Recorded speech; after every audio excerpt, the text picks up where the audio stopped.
ଓଡ଼ିଶାର ପ୍ରାଚୀନ ଇତିହାସ ବିଷୟରେ ଯାହା ଜାଣ ଲେଖ। ଓଡ଼ିଶାରେ ଆମର ଜନ୍ମ। ଏହି ଜନ୍ମଭୂମିର ଇତିହାସକୁ ଆମେ ଗର୍ବ କରୁ। ଇତିହାସକୁ ଓଲଟାଇଲେ ଜଣାପଡ଼େ କଳିଙ୍ଗ ଯୁଦ୍ଧର ଦୃଷ୍ଟାନ୍ତ।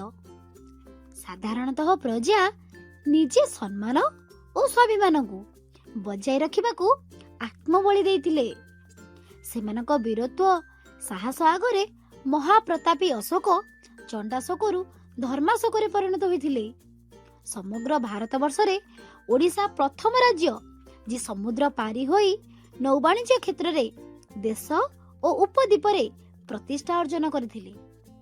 ଖ୍ରୀଷ୍ଟପୂର୍ବ 3ୟ ଶତାବ୍ଦୀ ବେଳକୁ ସ୍ଥଳପଥ, ଜଳପଥ, ଏସିଆ ମହାଦେଶ ଗୁଡ଼ିକ ଯଥା ବାଲି, ଜାଭା, ସୁମାତ୍ରା, ସିଙ୍ଗାଳବର୍ଣ୍ଣ, ଶ୍ରୀଲଙ୍କା, ଜାପାନ ବାଣିଜ୍ୟ ସ୍ଥାପନ କରିଥିଲେ।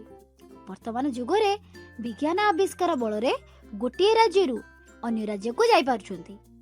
ବିଦେଶରେ ଓଡ଼ିଆମାନେ ଅଧିକ ମାତ୍ରାରେ ବସବାସ କରୁଥିବାରୁ ଆମ ସଂସ୍କୃତି, ପରମ୍ପରା, ଭାଷା, ସାହିତ୍ୟ, ରଣନୀତି, ଚଳଣି, ପର୍ବପର୍ବାଣୀ, ନୂତନ ଦର୍ଶନ ପ୍ରଭାବ ପକାଇବାର ଲକ୍ଷ୍ୟ କରାଯାଏ। ଓଡ଼ିଆମାନେ ଶାନ୍ତିପ୍ରିୟ ଜାତି ଅଟେ।